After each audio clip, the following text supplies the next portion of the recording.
Hey there, guys. I just thought it would be real fun to, do a little VR. I'm hoping that I can manage the attention span and all the rest of it because it's the day before Christmas and I've got to get into the kitchen pretty soon. But I've really loved the Delphi Revisited kind of a vibe going on at the moment. If you don't know why I'm talking about this, Peggy's Paranormal Ponderings is a new thing that's come out, and Peggy and Lisa together do a lot of live chats with a crowd of people that come onto their channels, and they have two channels really, Supportive Tarot and Peggy's Paranormal Ponderings, and they're quite different, but actually both of them are really on the interested into this type of thing. And so lo and behold, the, I think, third or maybe fourth subject that has come on Peggy's list to talk about is the Oracle at Delphi. And I was like, yay, excited, because we visited the Oracle at Delphi, or at least we visited Delphi, I should say. My husband says it's 2011, so that's probably when it was. So that means like it's 8 and a bit years ago that we were there. It feels like 80. It feels like such an insane lot of time because a lot has happened in the meantime. But I thought I'd just share some of my memories and some of my, the links I've found. I've, as a sort of a sequel to Peggy's different series of little vlogs that she's done with questions and different subject matter around this theme. Also, I've gone back up to a bit of my own research and looked up a few things and so on and so forth. So all that's been real fun for me. And basically, everything that I've heard so far on Peggy's channel, I haven't really seen all of the live chat yet. I'm like half an hour in or so I still have a ways to go there. But so far I haven't really heard you guys referring to any earth magnetism kind of subject matter in this. So that's going to be like my little angle here. Because I'm fairly sure that that's what this is about. Not so much from having experienced it, the field, the location, the atmosphere. Yes, lots of that, but not necessarily in like the connecting to the earth kind of a vibe. Not when I was there. Not then. I have since experienced earth magnetism or power spots in a lot of places, in particular in France and also around here where I live, on and off. It depends also a bit on my mood, whether I can actually connect with that type of thing. But it's fascinating and it's very good for you, I think, to, get yourself out there and sort of talk to in your body the vibe of the place. So amen to that anytime. I just want to do that all the time. Actually, where I'm sitting right now, over here, I've got, let me pick him up, this quite pretty large chunk of rock crystal that I got from the garden centre. He's got a couple of cat hairs on him. And he sits on a little earth power spot that I've got in my very room here. So I tend to always, when somebody's really tired, either of us or visiting people, I tend to stick him really close to this spot here because it'll charge your batteries. It feels really good. So ground floor, of course. I believe there are lots of those, and also in varying levels of intensity and strength and stuff like that. And I certainly also believe that when there's a combination of a earth magnetic power spot and a well, a source, a water source coming up from under the earth, that's going to combine and provide a lot more of the things, of the juju. You know, the good juice is going to come out a lot stronger. And so, like I said, I haven't seen the complete chat yet, but so far I haven't heard you mention the spring. Yes, another word to say the same thing. That is there. And, you know, it's just really pretty. You can look it up on Google Maps. If you go to Street View, there's plenty that you can look at that really has everything to do with all this material, really directly, I think, at least in my experience.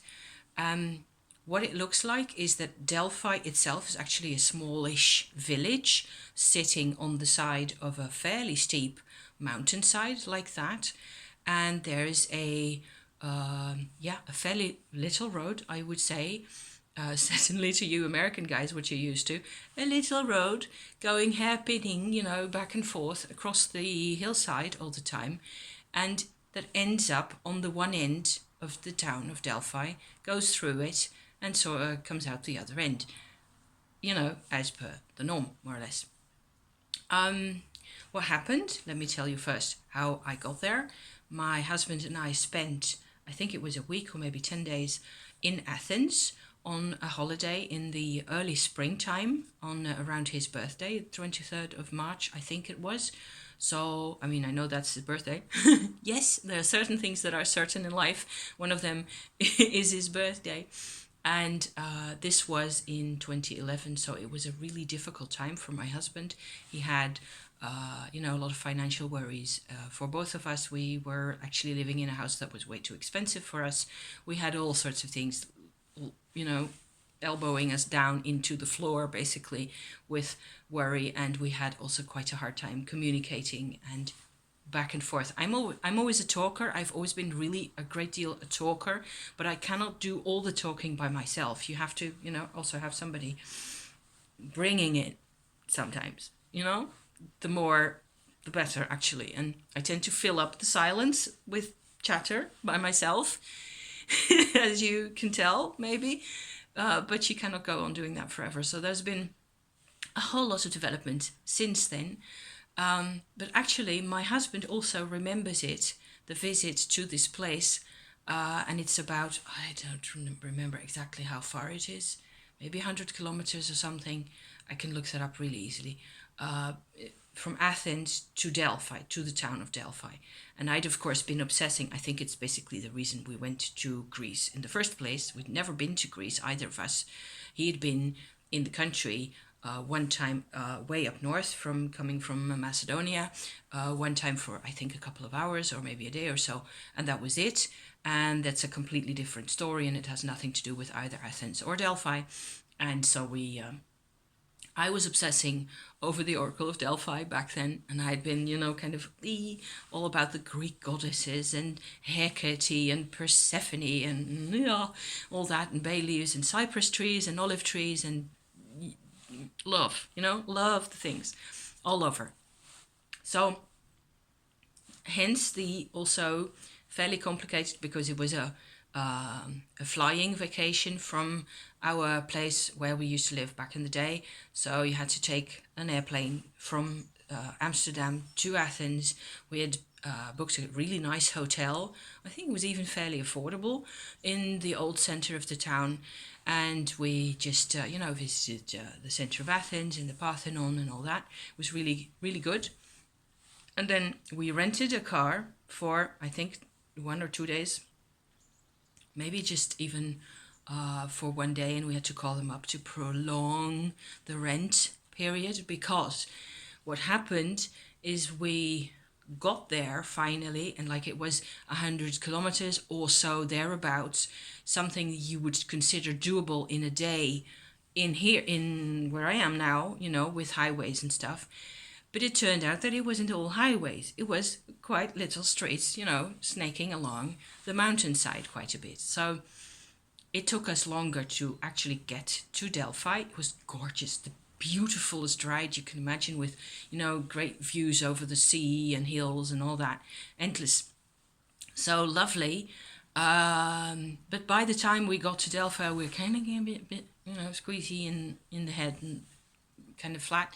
So And then we discovered that the museum and visitor center that's there, where the big temples are and all the artifacts are kept and all the important stuff is kept, closes at 3 o'clock, and we got there at 3:10.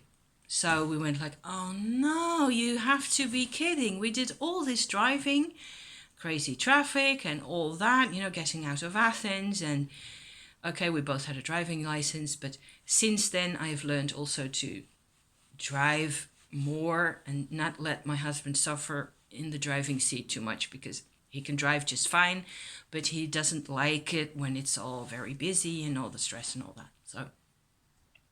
So what we did, we walked around and we visited around the area and looked through the village a bit, and then we decided to just take a hotel room just for the one night, as simple as possible. That was also quite cheap, I seem to recall, and visit the actual visitor center with all the rest of it the next day. Okay, so that took the weight off our shoulders of having to come back all that way, that wasn't doable. So having arranged that, we walked through the town. We bought ourselves a pair of underpants each, and a toothbrush and a hairbrush, those kind of things, in one of those really stuffy old shops that hasn't changed in 100 years, and they still stock the same kind of underpants, and it was dark inside, and the old lady only spoke Greek, so we would just have to mime our way through the transaction, if you imagine that. And it was dusty and dark, and she didn't want to have customers at all. So anyway, we got our pants, we got a bit of soap and whatever, and a hairbrush that I still got, a very plasticky, made in China, purple hairbrush, completely made out of plastic, with a piece of mirror on the back of the brush, actually, like that. So I still use that on holidays, which each time I remember, yay, I bought this in Delphi. Wow, awesome, going like that. I'm a kid inside, just as much as you. So that was great. And then we walked around the area, and I had done some investigating, probably on the internet at some point. I don't remember exactly how I went about that. But the interesting thing, okay, really interesting, is that as far as I've been able to tell, and people confirm this also, the actual sacred place of what became the Oracle of Delphi, okay, it was used for all sorts of things, and it was taken over by the Apollo religion at some point. Okay, so before that, it was a sacred place for a very long time. And that sacred place is still there in a way, and it has this strong earth power vibration, and it has a spring.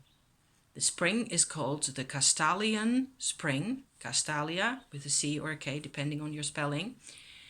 And as you come into the area of the town of Delphi, coming from the east, I'm going to describe this so you can look it up on Google Maps if you want, or on Earth, or any of those places.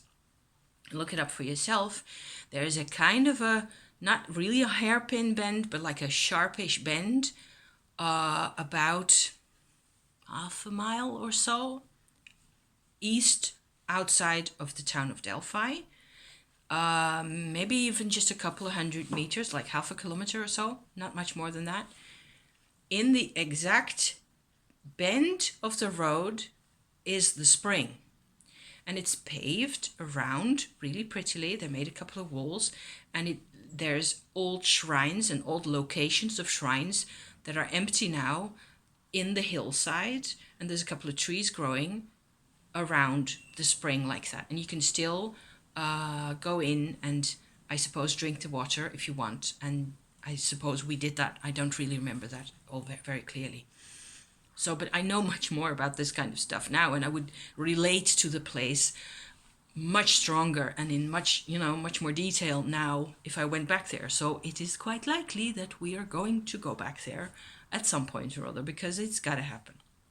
It's obvious, okay? That's obvious.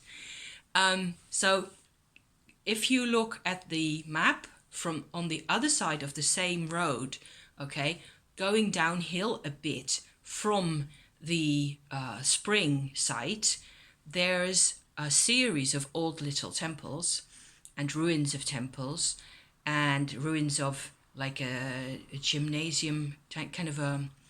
The Greeks were very fond of doing running competitions and marathons and sports in the open air and stuff like that in all sorts of phases of Greek history, you know. So there was all that there as well. That site you can actually visit for free. You can traipse around as much as you like, as long as you like. And we did that for an hour at least and sort of inhaled the atmosphere and the olive trees. And it's remembering it and talking to you guys about this just now. I can feel it in here. It's like, and there's another little special thing there that I found that were there were plants, and I don't remember. I've tried to look them up, and I will try again. And if I find them, I'll stick a link in the description. Plants that I'd never seen anywhere else that had black flowers. Very witchy. Ooh, you know, so witchy.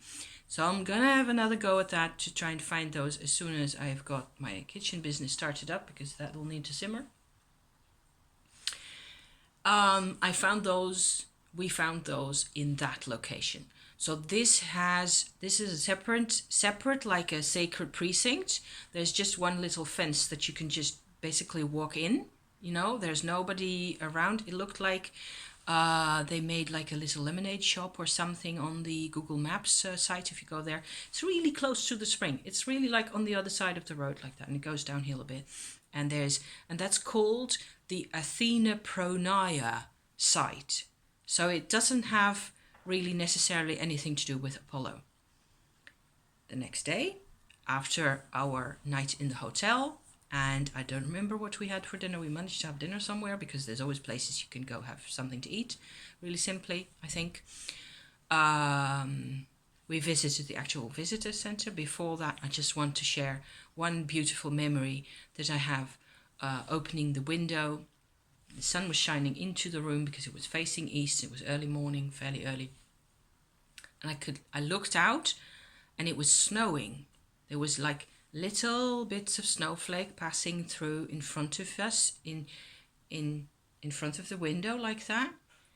And the sun was shining through the snowflakes like that. So I was going, oh, look at that, it's snowing. We're actually fairly halfway up the mountain. And over there was Mount Parnassus with another adventure in the snow where we had to find out that we didn't have any good winter tires and we had to turn around and all that. So, yeah, no more details about that. Thank you. And then all of a sudden, I felt like, oh God, it's starting to snow really heavily. What's that? And then I looked and I saw they weren't snowflakes. They were petals coming from an almond tree that was blossoming next to the hotel room like that. Not right next to my window, but just around the corner. And I looked out and I could see the blossoms falling away from the petals, falling away from the tree like that and mixing with that snow and all that in the sunlight and with the view of Delphi. I just had to share that with you guys. Oh, you know, it was like, oh my God, it's just pure poetry and I'm just, loving this. So, having said all that, we went to the visitor center, and to tell you the complete tale, I'm kind of trying to tell the complete tale of what we experienced over there. That's where, in my impression, the way I experienced it, you go into the Apollonian world. All of a sudden, it's about the money. There's loads of statues, some of which are really beautiful. There's outside areas. The museum is fairly small, actually. It looks like what I've seen online is still very much the same as it was back then. It's not very busy. There's like a couple of people visiting at the same time. It's not like crazy busy or anything. outside the building of the museum, there's still this site, basically, with a lot of the same type of slightly larger, more impressive Greek, type Greek style buildings with columns and bits and pieces left over. And I think still very interesting element in this area is the omphalos, the navel, so-called navel of the earth. And I have been looking online, and it looks like there's two of them, which is kind of cool and interesting and weird in a way. And husband said when I talked to him about this yesterday, oh yeah, I remember that. So there you go, two people and two different memories. I don't really have any memory of the other one, because that one is outside and it looks like a very polished, very pointy type of large boulder with a kind of a almost complete point at the top, darkish gray. It's sitting outside somewhere. And then there's the other one, the omphalos that they show you always. If you look it up, go omphalos Delphi, and you get all these pictures. Then you get this sort of a squat, sculpted kind of a large boulder that has what looks like a sculpted, carved garlands of some kind strung all around it. So it's all carved, right, in a pale, creamy looking stone. It's a different color from the other one as well. So since then I've done quite a bit of churches visiting and sacred sites visiting and all that. And I'm kind of familiar with the concept of people having a big deal over some kind of a really sacred, important place and an important artifact there. And then some type of a priest class of a similar but different, more powerful, richer, more militant religion comes over, takes over the important artifact with the actual magical original love and story, and to the extent that we can imagine that artifact is parked somewhere way out of sight, almost completely out of sight, so that you really have to know where it is and which one it is, okay? And instead of that, they make up this great big thing and sanctify it and consecrate it and all that, and it's different.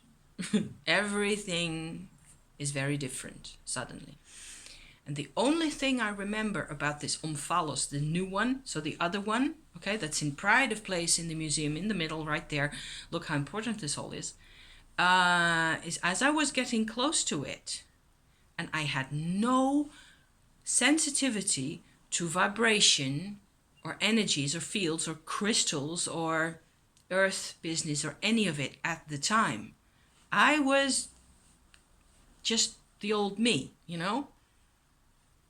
I remember walking up to this omphalos, and it's about, the way it's sitting on a pedestal, like it's about slightly lower than I was when I was standing up like that. And I was repulsed by it, and it felt quite nasty. So I was coming about this close to it. So how much is that? 15 centimeters or something like that, 10 inches.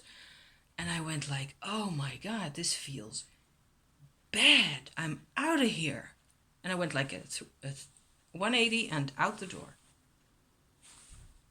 So further investigation is definitely needed.